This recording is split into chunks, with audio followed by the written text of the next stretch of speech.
मला बँकेच्या चेअरमन पदी यायला आवडेल. तुझ्या या प्रस्तावावर विचार करेन, तेही माझ्या सवडीनं.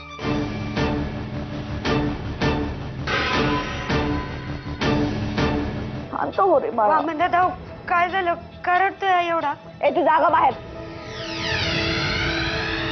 एक मिनिट अहिल्या, कसं बोलतीस तिच्याशी? आईला ताई, मी घेऊ का त्याला? गप बसतो का बघते ना. घे ग. घे.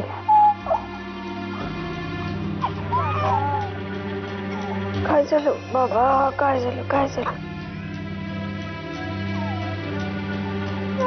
वामन दादा, हे काय झालंय हाताला? याच्या लाल झालंय बघा केवढं. अरे हो, काय हे? मी म्हणलं ना काहीतरी चावलं असणार. नाही, चावल्यासारखं नाही दिसत आहे. कुणतरी चिमटा काढल्यासारखं दिसतंय बघा. सुगंधा, काही काय बोलतीयस? बाळाला चिमटा काढायला कोण येईल इथे?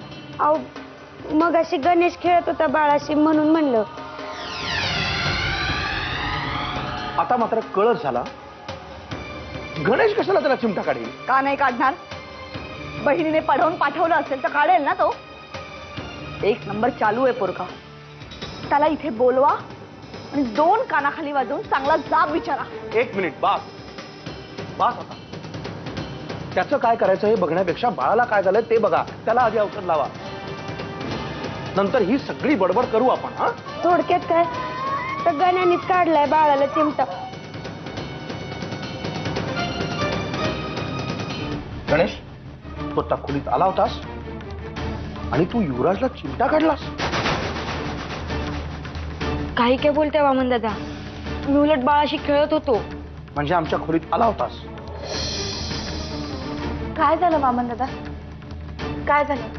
विचार, तुझ्या भावालाच विचार काय झालंय ते.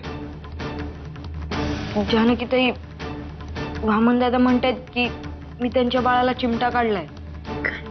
खर तर याच्या एक कानाखाली आवाज काढून विचारायला हवं. ताई, तुझी शपथ, मी बाळाला चिमटा नाही काढला. उलट मी त्याच्याशी खेळत होतो. वामन दादा, गणेश खोटं बोलणं शक्य नाही. गणेश माझी खोटी शपथ नाही घेऊ शकत. जानकी, तो तुझा भाऊ आहे म्हणून त्याला पाठीशी घालू नकोस. वामन दादा, भावानी भावाशी वाईट वागण्याची सध्या फॅशन आली, पण माझा गणेश त्याच्या भावाशी वाईट नाही वागणार.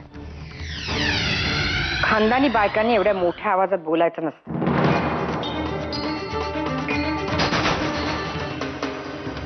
बहुधा चुकीच्या वेळेला ह्या घरात आलेले दिसते.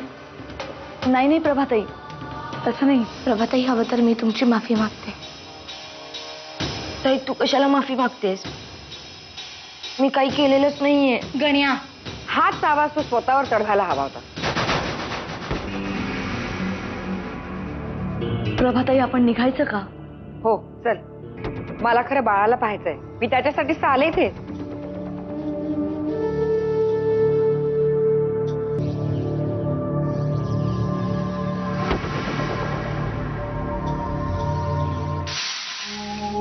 तुलाच परीक्षा द्यायची आहे, कारण तुझ्या डोळ्यासमोर तुझ्याच कुणाला तरी खूप भयंकर अंधाराचा सामना करायचा आहे.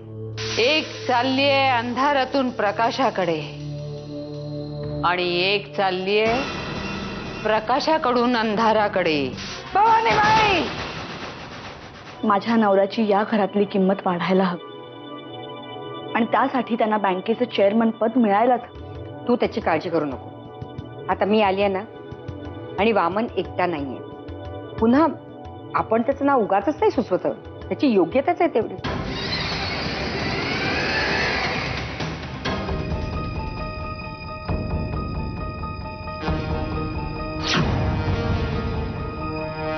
कोण गई? नवीन मोलकर आहे? तसंच समजा, पण नवीन नाहीये, जुनीच आहे. माफ करा मला, पण अहिल्याताईंनी अर्धवट माहिती दिली तुम्हाला. माझं नाव सुगंधा परशुराम किल्लेदार.